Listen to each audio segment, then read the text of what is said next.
Good afternoon. We will start the afternoon session. I'd like to introduce Prof. Lasha. He is Vice Chair of the International Commission on Radiological Protection and a professor at Nagasaki University. He is the chairman of this training course.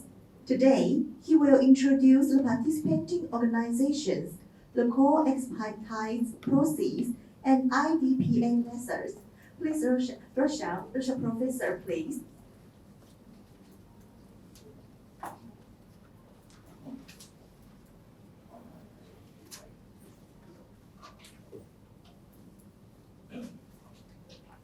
Thank you for the nice introduction. First of all, I have to say that I was vice chair of ICRP. It's a long time ago.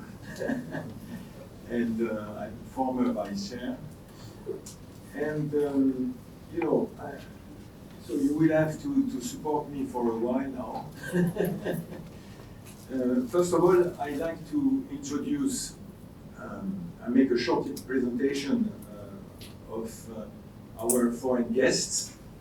And this is basically for the students. I know that all the students, you met briefly these experts this morning when you went on the bus.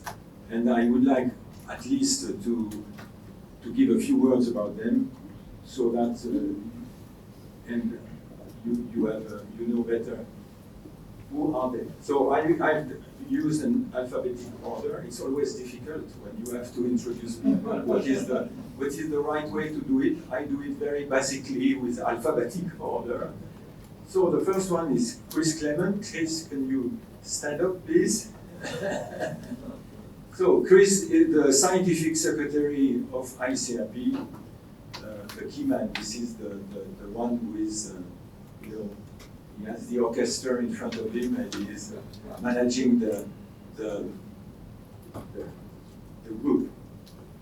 Then the second one is Mishiaki Kai. Professor Mishiaki Kai is a professor at Oita University. This is also in Kyushu. And he is the member of Committee 4. We have been colleagues in Committee 4 for a long time. Then the next one is Dominique Laurier. Dominique Laurier is a deputy director at IRSN, which is the Institute on Radiological Protection and Nuclear Safety in France. And he is the current chair of Committee 1 of ICRP. A very important person, because he's the guy who is leading the science, you see. And the next one is Thierry Schneider. He is the chair of Committee 4, the application of the system of radiological protection. And he is the director of CPN, the former center I was in charge already a long time ago. And the last one is Manu Prakash Ande. Do I pronounce correctly? Yeah, very good. So he's a member of Committee 1. This is the first time that I met you, Manu. It's very, very nice to meet you. And he's a member of Committee 1, and he is associate professor at the National University of Singapore. So all of them are very important persons at the ICRP level. And then now I turn to the second organization, which will share with us this week, the Nuclear Energy Agency. Jan-Henrik Kruse, who is a radiological protection specialist from the Division of Radiological Protection and Human Aspect of Nuclear Safety at the CRPPH, which is the committee in charge of radiological protection and public health at NEA. And then finally, very important, the Atomic Energy Agency, the big family in Vienna, Uwe Scholz, who is program implementation officer at the Department of Nuclear Sciences and Application. And his origin, I put in bracket the origin you know. Uwe, like Jan and Henrik, are from Germany. So, you know, now to finish this very short presentation, I just remind you, this is a slide that I presented to you during my course at Nagasaki University, just to remind you that ICRP is mainly focused on developing the principles of radiological protection. IEA, this is the main organization as far as the standards are concerned. And NEA, I would say NEA is in between. You know, they are a little bit looking at the principles, sometimes working close cooperation with ICRP, and also very close to standards setting, because the membership of NEA they are basically authorities from countries. And of course, there is another one which is not there. This is IRSN, because I put only the international organizations, and IRSN is a national organization. But you know, if you take the strength of IPSN, it is like 1,500 people working on research, on principles, application. So it's, but this is a national organization, so I have not put this. And to finish, just I would like to say to Popla,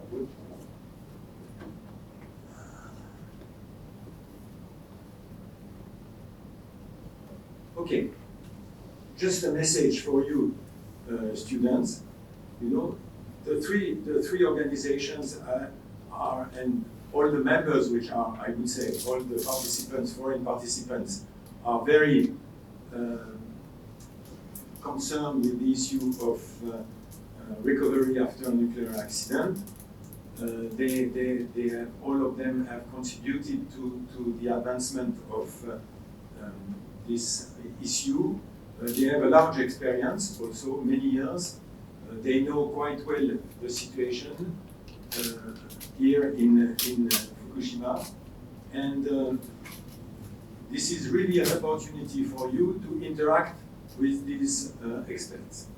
And please don't hesitate to ask them questions about to ask them questions about what they have done in their career, what are the current issues, and also everything which could be related to your future work, and also the current work you are doing. So don't hesitate. This is the objective of mixing international experts and students, so that there is the maximum of exchange between all of you. Okay, having said that, I will turn to my, if I'm succeeding, you know, these machines, I don't know how to manage them, because I am an Apple fan. You know, I'm only Macintosh, so for me, apart from Macintosh, there is no other computers, so you have to help me.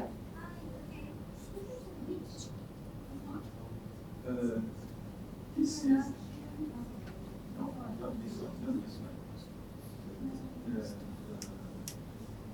Communications, this communication.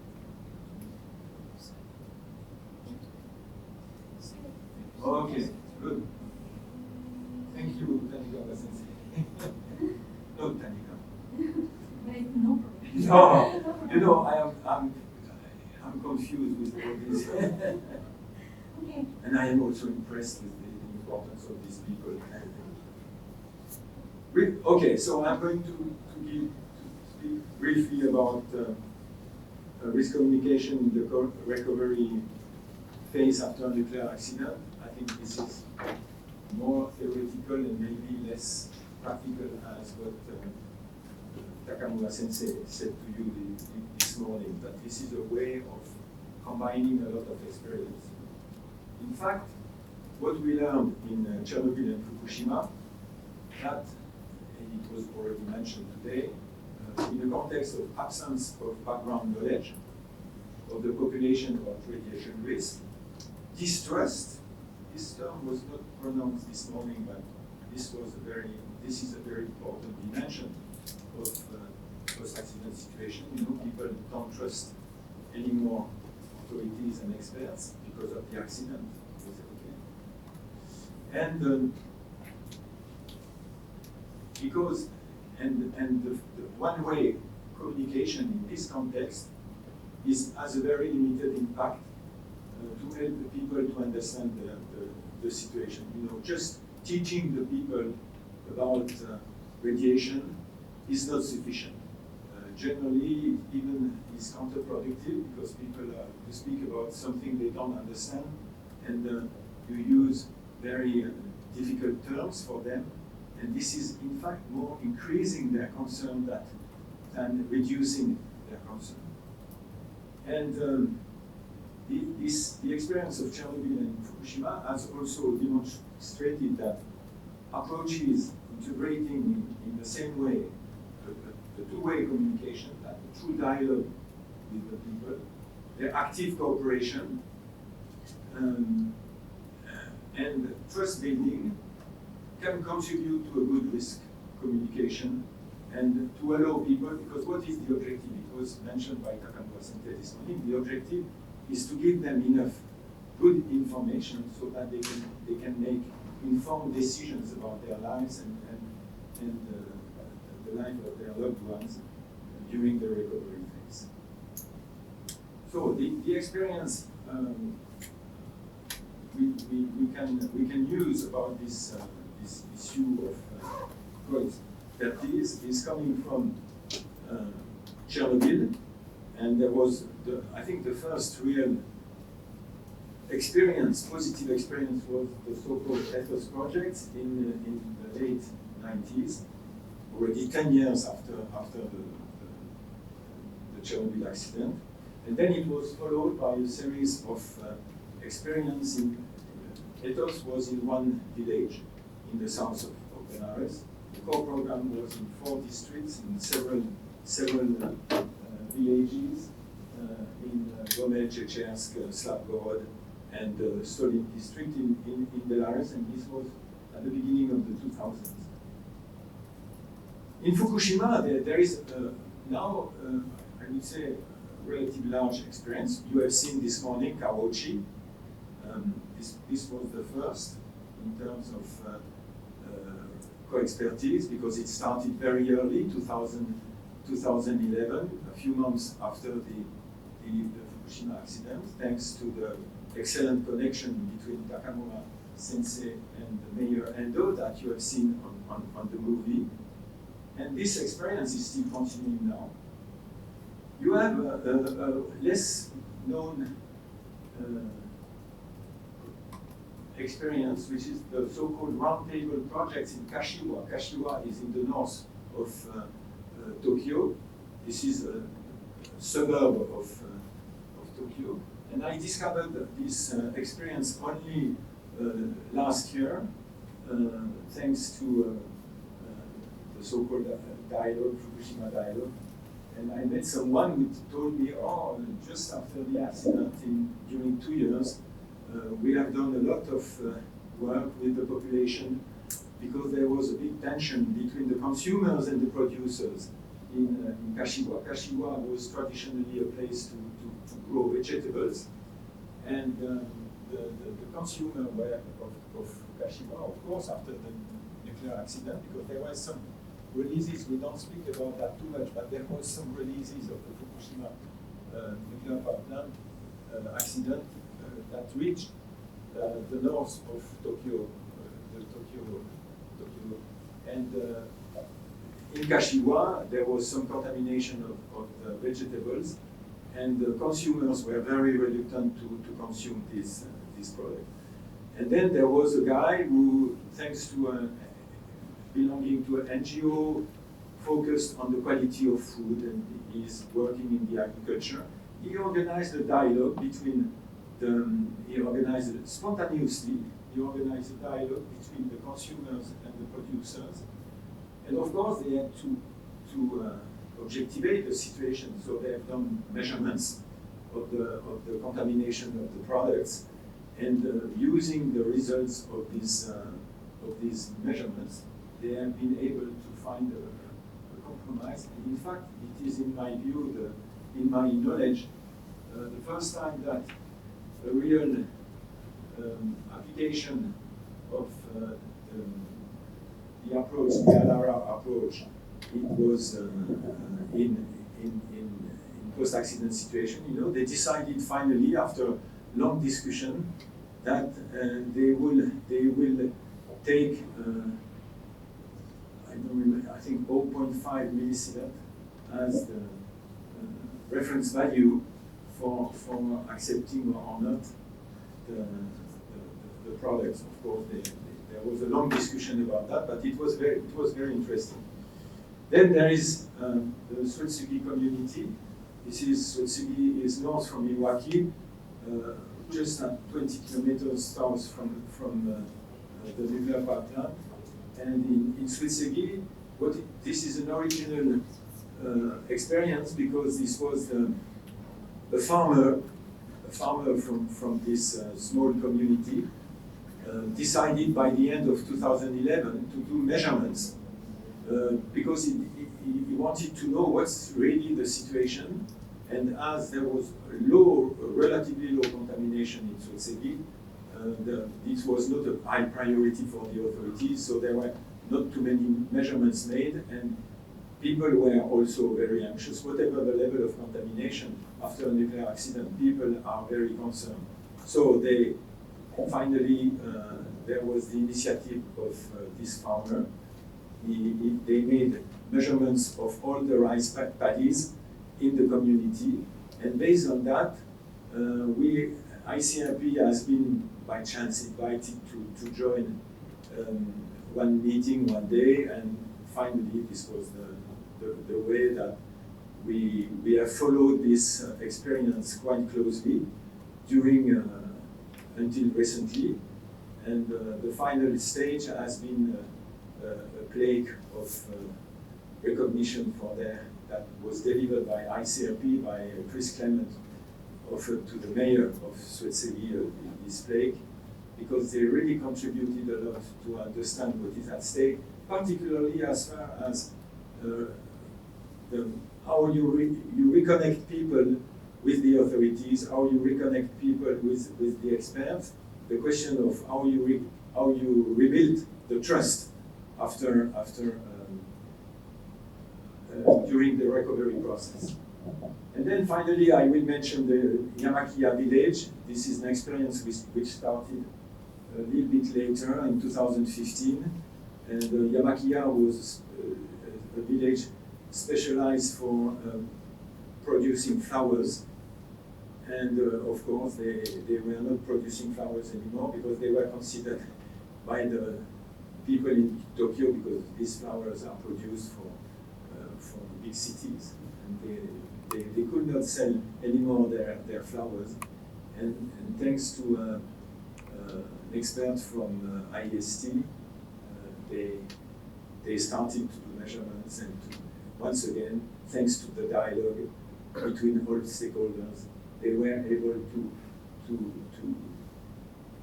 reconnect, first of all, to grow again flowers, demonstrating that these flowers were not at all dangerous, and selling the flowers. And as soon as you have some economic resources entering into a village, it changed the whole picture. And this was mentioned by Uwe this morning, the key role of economy. Well, there is no secret about the co-expertise process. This is to engage affected people in the characterization of the situation. People are concerned after a nuclear accident because of the presence of the radioactivity. They have no clue how to manage the situation. And for them, this radioactivity is invisible, impalpable, so the only way for them to bring them back to the reality, because otherwise, if you don't characterize the situation with them, they continue to have fancy ideas, to think about that they are going to die, like Ide-san this morning saying on the video, I thought I was going to die soon.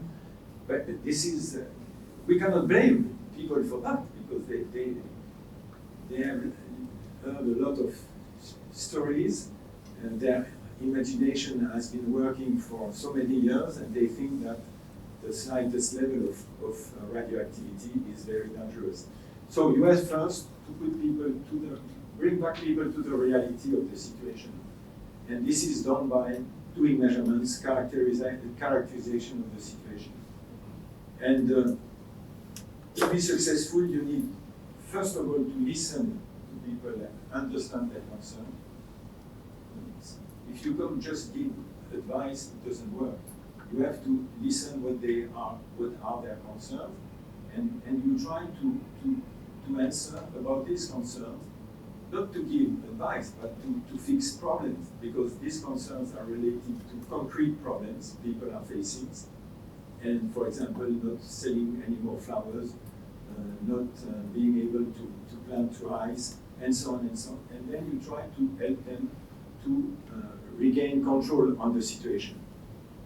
You have to use common language and narratives. This is very important. I think this morning Takamura Sensei mentioned the difficulty of crisis communication. And there was the question of Thierry to say what have you learned during this crisis communication part of your experience. And Takamura gave some answers, but he forgot one important thing that he is mentioning in the report, in which he is explaining how this crisis communication was operated after the nuclear accident. This is the role of his experience in Chernobyl. Takamura Sensei went many times to Chernobyl to work over there, and he was able to develop a narrative about his experience in Chernobyl. And he told me, we had discussion on that, he told me that this was really playing a key role for gaining the trust and the interest of the people who were attending the crisis communication meeting. Okay. Stakeholder participation. You have to adopt, as experts, you have to adopt some, I would say, a good ethical attitude. You have, of course, to be prudent because there are still some uncertainties about radiation, and the driver should be as low as reasonably achievable in all circumstances. To promote, of course, trying to promote the well-being of people. Protecting people is not an end in itself. You don't live to protect yourself. You live to enjoy life, and protection is part of enjoying life, to have a better life. So you have to promote the well-being of individuals, the quality of the living together, as part of the process of the recovery. You have to respect individual decisions. You have heard about Mayor Endo saying it was up to people to decide to return or not return, and we were not intervening to influence them, because this is the key, to respect the autonomy of people. This is a matter of respecting their dignity. And of course, you have not to push them in one direction and another one. You are not, in the recovery process, your role is not to convince people to return or to do things. No, it's, once again, to allow them to make informed decisions. You have people who want to come back. Okay, you have someone, they don't want to come back. They have good reasons, and you have to respect these reasons. Sorry.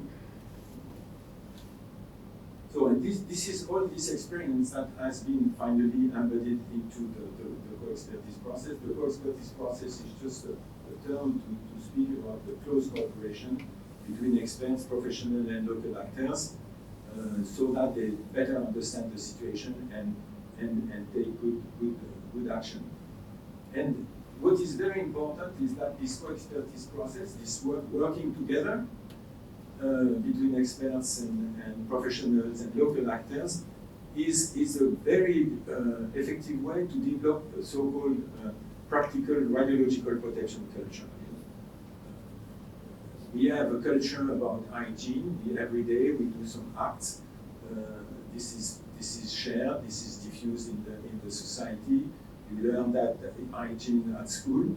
There is a hygiene culture. And if you are living in a contaminated area after a nuclear accident, you need to develop a culture how to manage with, how to live with radioactivity around you.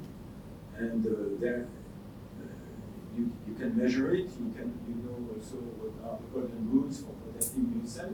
But this has to be done in a very simple way. And this is what we call the practical radiological protection culture. And you know, the co-expertise is really helping people to regain control on the situation they are living. And this is very good to help them to regain confidence in radiation measurements. You know, it is classical. After a nuclear accident, people say, oh, experts, they say that the level is low, but we don't believe them, they are liars, and so on and so on.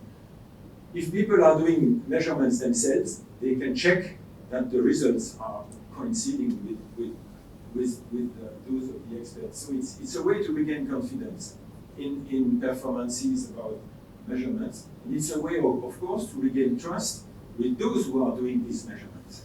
And this is very important. Not also to forget that this co-expertise process is part of the so-called optimization principle, and implementation of the ALARA principle, which aims is to reduce exposure as low as reasonably achievable, which must be the driver of all the recovery process. You know, I don't want to go into the details, but the co-expertise process is made. You can divide that in several steps. Sometimes these steps are followed in parallel, but this is a way to analytically describe the co-expertise process. And what is important to keep in mind is that this process is combining two-way communication, trust building, citizen participation, empowerment, and technical expertise. Always keep technical expertise as a key. I mean, you have to base all what your actions on a good scientific basis, good measurements, using the science of radiation. This must be the basic driver. But you are supposed to know that as a good student. What is more difficult maybe for you is how to interact with people, how to dialogue with people, how to help trust building, two-way communication. This is a skill that has to be developed among those who are going to deal with the recovery process. I don't go too much in details. I mean, you will have the slides. You know, there are three key pillars in the co-expertise process. You have first the dialogue, and I prefer to use dialogue as two-way communication or risk communication, because dialogue is, you see the people. Two-way communication is already a little bit abstract. In risk communication, we are talking about risk. And I think dialogue is for me much more adaptive. But there are traditions of using different words, but nevertheless. The key role of dialogue in the co-expertise. The second pillar is measurements, other measurements we make with people. And the third one are so-called local projects. I'll go rapidly. The dialogue is basically, it was well explained by Takamura Sensei this morning, about the mushroom example. He said, we are the expert of measuring radiocesium in mushrooms, but the people of Kawachi are the experts of mushrooms. And you have to combine the two expertise if you want to have good results. Key role of radiation measurements. This is the only way to make visible the presence of radioactivity. This is the problem, the presence of radioactivity. If you don't help people to grasp it, they will never put the the situation in the right perspective. They will always think it's much higher than what is said. Or some people are even denying the risk. This is the way to put people in front of the reality of the situation, to allow people to understand when, where, and how they are exposed. And this is the way for them to regain progressively the confidence in the information which is given by the expert and authorities. And also, this is a good way for people to talk together with the neighbors. You exchange information. So what about the contamination of your potatoes in your garden? Oh, mine are very clean. This is a way to introduce some talk, some discussion, some dialogue within the communities, which is very important. Otherwise, people, they refuse to discuss about that when they don't understand the situation. And as I've already said, this is the foundation of the radiological protection culture. The key role of local projects. This is, in life, if you have no projects, life is not really appealing. I mean, personal projects are important to find again the meaning of personal fulfillment, which is completely stopped after the accident. If you discuss after the people after an accident, they will tell you, I see no future, I don't know what we will do in the future, what about the health of my children, and so on and so on. So it seems that everything is frozen. With the local projects that you develop together, experts and people working together on local projects, like, for example, the mushroom projects that was presented this morning in Cambodia. This is a way for people to regain hope in the future, to give us a meaning to what they are doing, because they are contributing not only to protect themselves, but contributing also to protect the community in which they are living. And this is a fantastic way of restoring trust. But of course, you have also to take, to organize all this development of local projects based on dialogue measurements, but also you have to ensure the legitimacy and the transparency and the fairness of what you are doing. You are not going to do anything. You are to develop projects which will contribute to the protection of the people, and beyond that, to the welfare of the people, helping them to regain, to have resources again, but it could be not only in the economical field, it could be also in the cultural field, education, and so on. There are a lot of examples.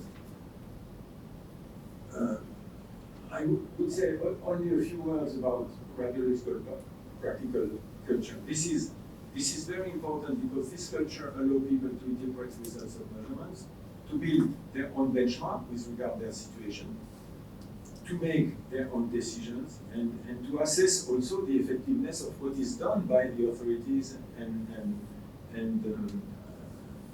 experts. This radiological protection culture there are very basic elements to take into account. It is based on a narrative about the situation people are facing, but also past experience and history of radiological protection.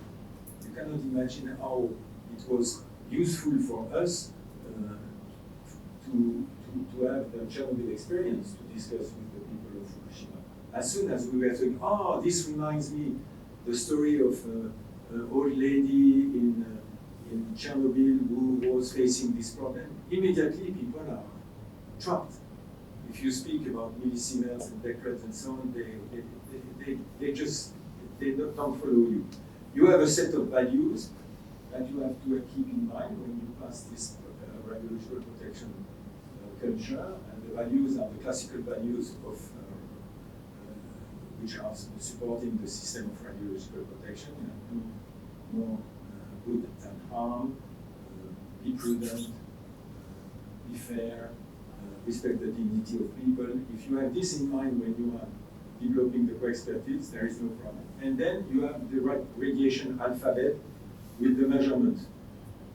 What I call the alphabet, this is the external radiation, internal irradiation, Becquerel, Sievers, and so on. But this is something that you learn, that people learn by doing the measurement.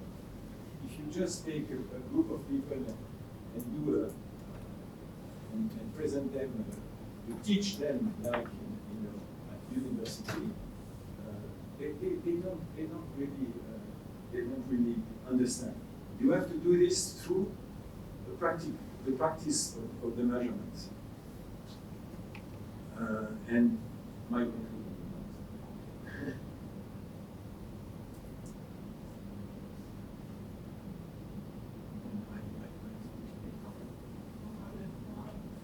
I always tell you, flexibility. This is important in life.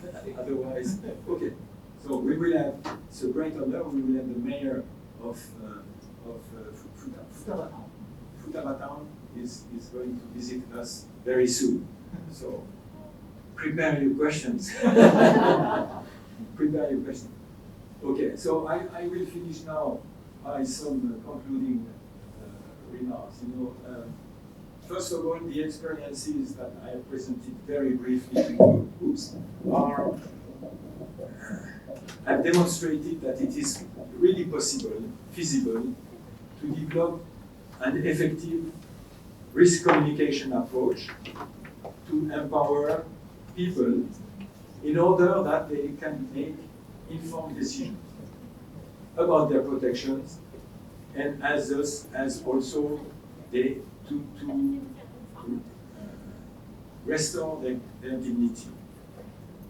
To do this, to develop this for expertise, you need to mobilize specific skills, adapted means of measuring radiation, and of course, without the support of authorities, without the support of experts, this could not happen. So this is our role as experts and authorities, and for the authorities to support this process. The key point, it takes time. You cannot do that in a few weeks. It's a matter of months. It's a matter of, it took in most Sweat City experience, this is 5 years.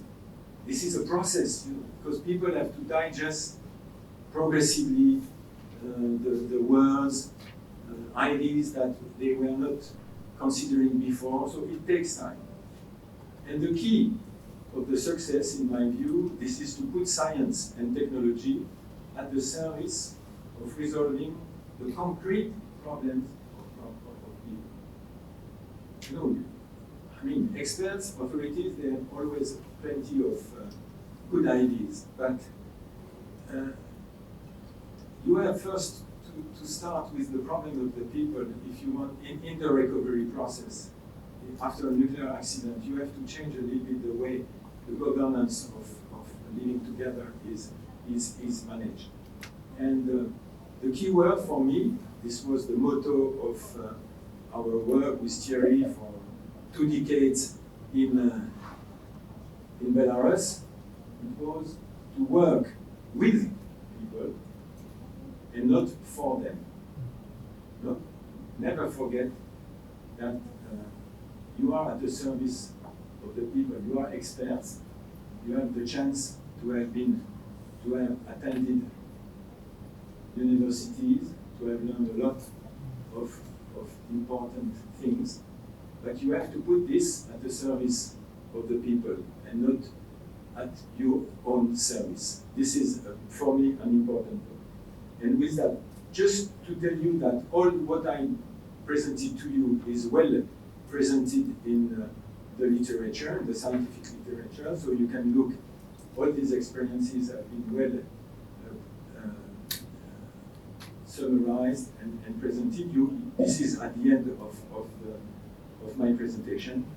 And with that, I will finish here. And if we have questions, we will do this question later on, because we have the honor to have the mayor of Futaba, and I invite him to come and to address you.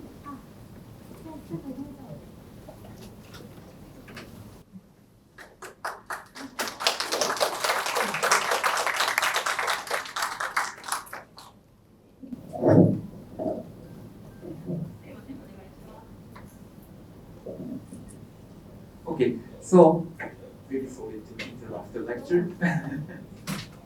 Okay, I just like introduce Mr. Izawa, the mayor of Futaba town. He just working in the front of the he was just working at the museum, and then he come to here to make a welcome remarks to all of you. So,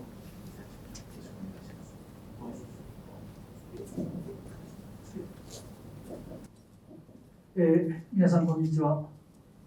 ただいまご紹介いただきましたここ地元の双葉町の伊沢史郎と申します。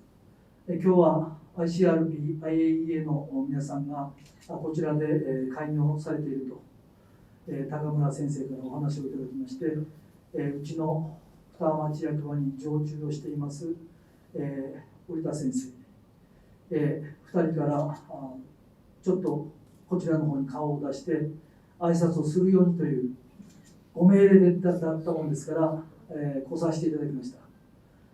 皆さんご存知の通り、福島第一原子力発電。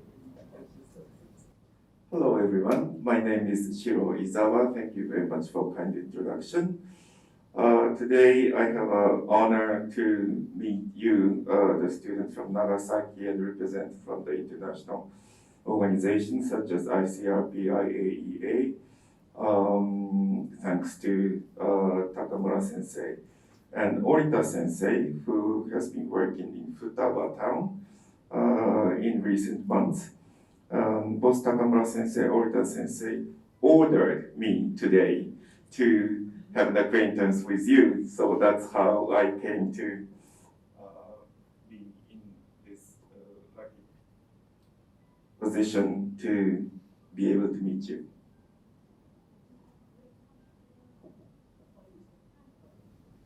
そういうようなことで、こちら福島第一原子力発電所のまさに被災地の中心地です。皆さんにこの震災から11年8ヶ月経った今をご覧いただくということ、そして我々放射線との取り組み、どうやって住民帰還できるか、こういった長崎大学の先生方はじめ皆さんのいろいろなご示唆をいただきながら、住民が戻って生活できるような環境を作っていきたい、そういうふうに考えております。So now you're at the center of the damage brought by the Great East Japan earthquake and the accident of Fukushima Daiichi nuclear power plant. And 11 years and 8 months has passed since then. And we have been combating with the radiation and having taken various measures for mitigation, and we have been engaged in the task of how to return the local population to the town. And we, of course, would like to welcome any advices you could give to us so that we will be able to better the situation for our population. Okay, so the mayor, Mr. Izawa, will go to the top of this building together with you and then explain the current situation of Futaba town. So shall we go to the top of this building together with Mr. Izawa? Okay, I'm back to you. So I will now introduce briefly a method that in fact we have been implementing this many times during the last 10 years in the Fukushima prefecture. And I have to say that until recently, until 2 years ago, we were not, because I was not alone, we were not talking about a method, we were just doing things without saying anything. And it turns out that one day the students in Nagasaki University, they asked to have more about how were you performing the dialogue during with ICRP and so on. And then I decided to prepare a more formal presentation about the method, this method that I call the method. And this is what I would like to introduce briefly to you today. In fact, this method, which is called the IDPA method, has been developed by a French professor, Henri Olagnan, from the Paris Institute of Technology for Life, Food and Environmental Science, already a long time ago in the 90s. This is one method, facilitation method, among many. If you go on the internet and look at and type facilitation methods, you will find a long series, and this is one of them. And this is, as we have practiced, we had the opportunity to practice this method already a long time ago, particularly with my friend Thierry. I stick to this method. In fact, this method has been developed to help to solve complex and conflicting societal problems involving many stakeholders. Basically, the idea was we are sometimes facing problems, difficult problems, different opposite views. Many people have their own vision about the situation, and if you just put these people in the same room and start to discuss about what should be done, it's a mess. There are some people who are shouting more than the others. Shy people, they don't dare to say what they think, and at the end, you go nowhere. So that was the idea of this method, was basically to help the process to emerge. It's to facilitate the expression of personal opinions. They are mutual listening. Dialogue is a matter of listening to each other. So it was how you can force people to listen to each other and not only trying to pass their views, and how to try to develop a shared vision on the issue at stake. The objective is not to build consensus, because consensus are always extremely difficult to build on complex situations, but just to try to develop some compromise to make the proposals made by the people to move forward. So this method is very effective to favor a shared understanding of the issue at stake by the different stakeholders, those involved, and to identify processes and actions that may satisfy as many equal participants as possible. Once again, the objective is not to find a consensus because it's extremely difficult. So it's relatively very simple method. You start from a strategic question. You are facing a problem, and you express this problem through a question. And this is generally, the question is elaborated by the stakeholders themselves. They decide to discuss an issue, and you say, okay, we have to find a title, we have to find a question that we want to solve. Let's decide about this question. So we start with this. Then there are 4 steps to explore this strategic question. The first step, to identify the dimensions which are at stake. The second step, where you try to do a diagnostic of the situation. The third step, where you develop a perspective of possible actions, evolution of the situation, possible evolution of the situation. And fourth step, where you try to identify some actions to respond to the problems. Very logical so far, very logical. What is a little bit peculiar is the fact that each step will be explored by what we call 2 rounds of expressions by the stakeholders. And there are a basic procedure rule to ensure a fair, constructive dialogue, because everything is based on a dialogue. In fact, you try to force people to speak, not to force. You invite people to speak, and the others to listen to the one who is speaking, not interrupting. And you ask people to interact, to to listen first and then to react to what they have done. This is the basis of the method. This process can take between 4 days and a half. If you have a very complex with many stakeholders, you will invite people for the first step and it will last half a day or a day, and then you will invite people once again a week later or a month later. So it can be a very heavy approach, and this has been used in several cases in France to solve difficult problems. But it can be also done in a few hours. This was the case during the ICRP dialogue. And it depends about the complexity of the problem at stake and the number of people involved, and also the time constraints. And the process is just supported by the facilitator and rapporteurs, and the traceability of the process is ensured, but with total full respect of anonymity. No names, nothing. So you can express yourself freely. There will be no nobody will know after the process who has said what. And just to give you a flavor of it, instead of going further in developing the methodological aspect of the method, I just give you an example. It was quite a famous IDPA exercise. This was an exercise, IDPA method, which was implemented at the occasion of a workshop organized in Salamanca, in Spain, by the Spanish, French, and UK Society for Radiological Protection in November 2005. You see, it's a long, long time ago. And it was to address the following strategic question. What are the process and tools needed for stakeholder engagement in radiological protection?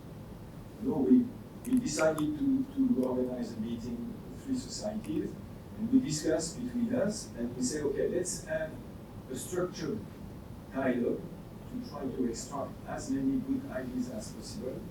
And what could be the question? And we came relatively easily to this question. What are the processes and tools, practice, something practical? What can be done effectively to engage for stakeholder engagement in radiological situation? At that time, there was a relatively not hot, but a debate among professionals in the radiological protection community about whether it is wise or not to involve stakeholders. Nobody would argue about that. But at that time, there were still some colleagues that were relatively reluctant because they were saying, we are going to do bad science if we invite stakeholders, they have fancy ideas and so on. So there was a debate. And NEA at that time played a key role in promoting this idea about stakeholder involvement. There were many workshops organized by NEA. And this was translated later on by the fact that ICRP took on board in the 2000, in ICRP 103, the last recommendations, it is clearly expressed, advised and recommended to implement, to involve stakeholders in the optimization process. So you see, this is not ideas floating in the air. This is quite important. So there was, generally you have to feed the discussion by presentations, by people who express their views and so on. And the half day, the workshop we organized in Salamanca, the first morning there were a series of presentations, and in the afternoon there was the IDPA exercise. And we decided, because of the time constraints, we decided to have only 3 steps. We combined 1 and 2, and we the third and the fourth step separately. And so I will give you the results very, very briefly. You will see how powerful it is. So just a figure, we were in Salamanca, a beautiful city in Spain, very, very old city, one of the oldest universities in Europe. And this was the people the official people organizing the workshop. Maybe some of you recognize some of them. I mean, I'm speaking for my colleagues, for you students. So what is at stake? What the first round? And this is the result, part of it, because I put dots, because it was even more rich than that. But public, what is at stake with stakeholder involvement? This is public trust and confidence. Reducing the gap between experts and stakeholders. Representative democracy. Information and education. Participation of society. Neutrality of expertise. Difficulty at present to build compromises. Lack of communication between experts and stakeholders. Difficulty for the experts to be understood. Misuse, abuse of the stakeholders' involvement concept. Hidden agenda. You develop IDPA because you want to pass some key message. Rigidity of the current decision-making process. Negative role of media. And this is just coming from people asking people, what do you think about what should be done? And also listening to the others, and then a second round, and you have all these good ideas. Never one person could be able to do this alone by brainstorming, never. Then the second step, possible evolution. And generally, when you are considering the possible evolution, you always split into negative evolution and positive one. The negative one, negative scenario, gap between experts and stakeholders cannot be reduced. Lack of resources to support stakeholder engagement.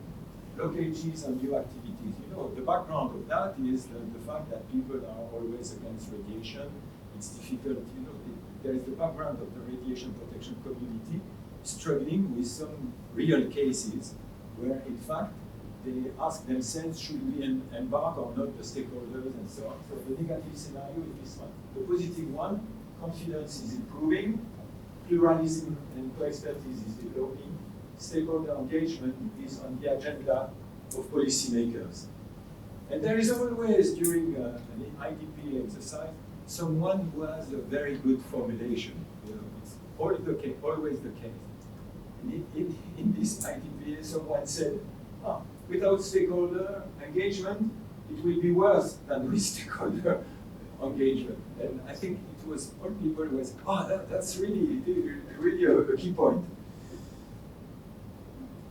And the proposed action, that was the third step of the exercise, it was said to provide long-term support and commitment to the stakeholder engagement process, to train the radiation protection community to use the stakeholder involvement process, to diffuse the existing experience with stakeholders, to develop a code of conduct and a methodology on stakeholder engagement. This was proposed by a participant, and this was a lady, and she was at that time working she was in the board of the Spanish authorities, so you know what I mean. And to facilitate the access of stakeholders to the reality of the problem, to structure and regulate the stakeholder involvement process at the national and European level. You have always someone who wants to regulate in this type of situation. But that was the proposed action. And I have underlined to develop a code of conduct. Why? Because after the session in the evening, we went for a nice dinner with our Spanish colleagues, and we said, what are we going to do now? And of course, the idea was that it would be good to take this idea about this code of conduct and to work, to continue to work together, the societies, to develop this code of conduct. And this is what happened. The three societies met 2 or 3 times, and a small group to draft a code of conduct was put in place. And at the end, there was a document that was finalized, and this document, after review and be sent to all societies of IDPA, you know, International Radiation Protection Association. The document entitled IDPA Guiding Principle for Radiation Protection Professionals and Stakeholder Engagement was adopted by radiological protection societies from all over the world at the International Radiological Protection Association Congress in Buenos Aires in October 2008. You know, this is the big jamboree every 4 years. All the radiation protection community is meeting and exchange experience and lessons learned from day-to-day practice, but also reviewing the science and the principles and so on. So if you are continuing in the profession, I wish you will participate in the future to IRPA congresses. This is important. And you have here Chris Clement, who is the ICRP scientific secretary, is also the vice chair of IRPA. Or the vice president, I don't know how you call it. Vice president. Okay, good.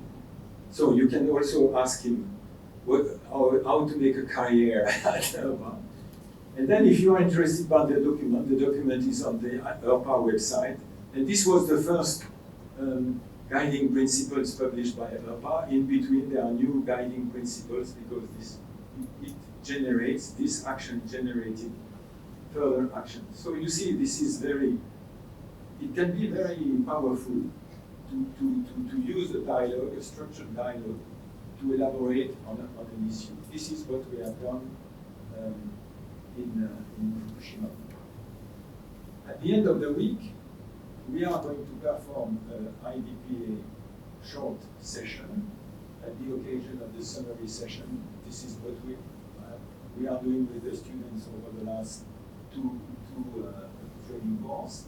It will be only 2 hours. And the strategic question, I impose it, and we have no time to discuss it. This is what are the present and future challenges in the Amadori region affected by the Fukushima Daiichi nuclear power accident. This is obvious, this question. This is what we are going to discuss during the whole week. There will be only 2 steps. We will combine identification and diagnostic to characterize the issue. And the first round will last 3 minutes. So the 10 students will have each 3 minutes to express their views about the question. And there will be a second round. You will express, each one is speaking, the other ones are listening. Then we start for a second round where each one again is expressing his view, having listened to the others, maybe new ideas or reinforcing their point of view. Or we will see. And the second round will be only 2 minutes. So it means that you have to think in advance about the key message. Blah, blah, blah. And prospective and actions together to elaborate a common vision of the future challenges. Here again, the first round of 3 minutes for each speaker and the second round of 2 minutes. And there will be a brief summary, and this summary will be prepared. I will prepare it with Win Tuzar, my student, my PhD student. She has already made at least three IDPA sessions, so she knows how to handle the process. Just to illustrate, this was the IDPA methods implemented during the 12th ICRP dialogue meeting in Tate City in September 2015. In fact, we have applied this method in all dialogues. Now the last dialogue from ICRP, from the Fukushima was 2 weeks ago, I think. It was the 24th dialogue, and all dialogues have used the IDPA. Without talking about the method, nobody is aware about the name of the method. But it was very powerful, and I mean, my colleagues, Chris Clement and Thierry, and also Misha Kikai, who participated to many of these dialogues, can testify that it was always very, very creative, very positive, and very interesting. And just to give you an idea, that was the IDPA process during the summary session of the October 2019 training course in Kawachi, in a very nice Japanese meeting room, Japanese style. I'm sorry that it will not be the case this time, but we will manage. Anyway, we will not do it like this. We will have a round table because people have to see each other, to see the reaction of the others, and so on. This is very important. This is also part of a dialogue, to look at the faces of people and to appreciate, to listen to them carefully. That's it. This is finished.